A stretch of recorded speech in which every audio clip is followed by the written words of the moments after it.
আসসালামু আলাইকুম।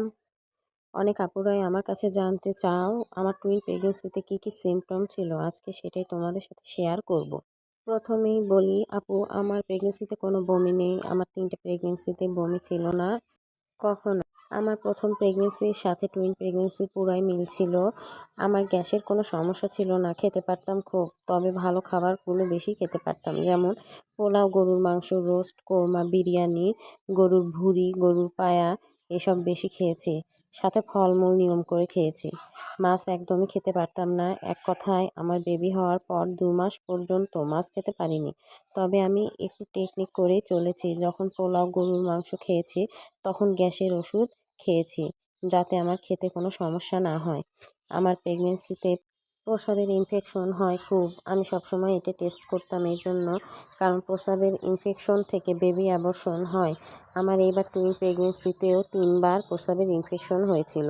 তার জন্য ডক্টর দেখিয়ে ওষুধ খেতে হয়েছে। এক একজনের প্রেগনেন্সির সিমটম এক এক রকম হয়, তবে আমি এই জার্নিটা খুব সুন্দরভাবেই কাটিয়েছি। আমার সমস্যা পানি ভাঙ্গা।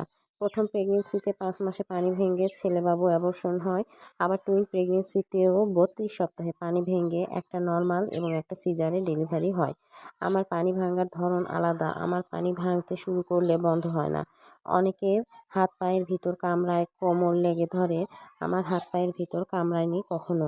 কোমর লেগে ধরলে অনেকেই বলে মেয়েবাবু হবে। তবে আমার পিঠ লেগে ধরতো। তবে এটা বেশি দিন হয়নি। আমি সব খাবার নিয়ম করে খেয়েছি, কারণ এইবার ৭৪ কেজিতে কনসিভ করি। তাই নিয়ম মেনেই খেয়েছি যাতে ডায়াবেটিস না হয়। আর ডক্টরের চেকআপে খুব থেকেছি। আমি প্রত্যেক মাসেই আল্ট্রা করতাম। তবে ২৮ সপ্তাহে যখন লাস্ট আল্ট্রা করি তখনও আমার টুইনদের ওয়েট ছিল ১১২১ গ্রাম এবং ১১৮৩ গ্রাম। আর হার্ট রেট ছিল ১৫০ পার মিনিট এবং ১৬০ পার মিনিট।